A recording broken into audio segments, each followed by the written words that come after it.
Hello, Queens. I wanted to give you a little update on things you can do to help improve your interview. So I've been holding a lot of mock interviews lately with 3 judges. We've been giving feedback to each and every gal, and from all different systems, all different ages, and there are some common mistakes that I noticed that are being made. So I wanted to give you guys a little bit of heads up so you can start working on it. Number 1, I highly recommend you do a mock interview.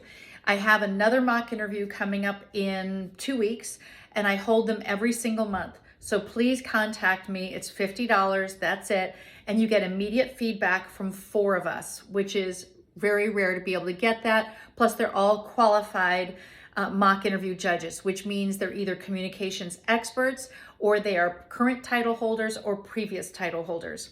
Second of all, make sure you say your platform, because so many people would talk about what they do, but they would never give it a name. So it's hard to formulate a true picture in your head as a judge of what it is. And also, if you're really involved in a lot of different things, sometimes it gets lost and we don't know what your main focus is. So even though you may be involved with 9 million things and accomplishing a lot with your title, make sure you name what your specific mission is and give a name to your platform.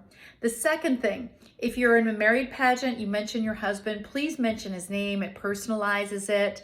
The third thing is smiling. There are people who would not smile at all. And then we had some that smiled at inappropriate times, like if you're talking about something sad or some pain that someone's gone through, you don't want to be smiling during that. So make sure that your facial expressions match what you're saying. And if you are someone who doesn't smile when you talk, make sure that after you say something, you smile. So that way you're then smiling at the judges and you're giving them some positive energy. Also, start your interview smiling, in my opinion, particularly if it's an online virtual. You want to have them turn on their camera, see you, and you're already there, like excited to be there and smiling. That's my 5 cents on that. Another thing I want you to make sure you do is get to your point quickly. You don't have 9 million years or 9 minutes to get to your point. So you probably have about 40 seconds per answer to really give a nice picture of what your answer is. So my suggestion is get right to it, and don't forget the backstory. So the backstory is really important because that helps them to know the why. So if you say about your platform any information about what you're involved in and who you're partnered with, always mention why you're involved, why you have chosen that as your platform. Or if you're talking about, the plight of women, let's just say with Dress for Success, and right now is a really tough time, right, to find a job.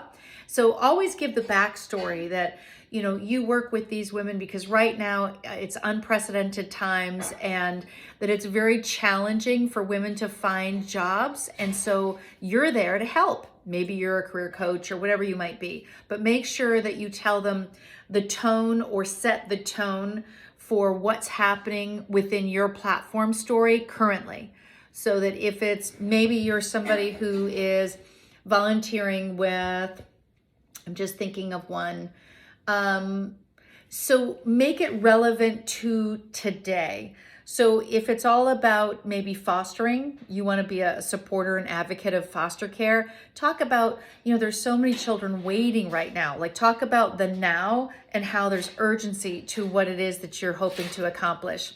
The next thing that we really found is that if you tend to be talking in circles and you don't know how to end, always think of it as past, present, future in your answers. So you could talk about, your personal past dictating what you're involved in today, and then what it is you want to do with the title if you were to win the state or the national title. So it's past, present, future.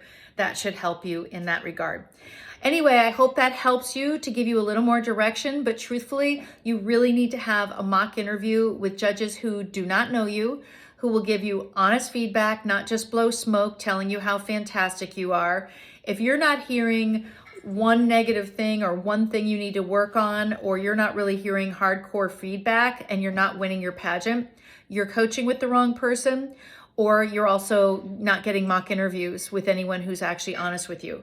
So it's really important that you get honest feedback because we can't improve if we don't know the truth of how we come off to strangers. And as a matter of fact, your judging panel is 5 strangers. So you want to make sure that you can appeal to them, explain what it is that you're talking about. Oh, and another thing, don't think they read your paperwork.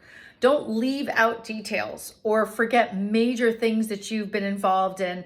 I think it's really important that you make sure that they understand the details, like who are you partnered with, who are you working with volunteer-wise, again, your platform name. Another thing is, what are you doing or what have you done as your state title holder before you go to nationals?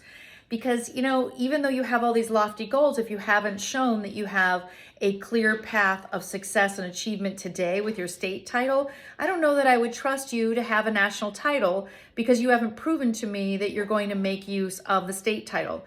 So instead of just saying all the things you're going to do, it's very important to set precedent by letting them know what you've already done. I hope these tips help you, and please contact me if you'd like to be a part of our mock interviews. Bye, everyone.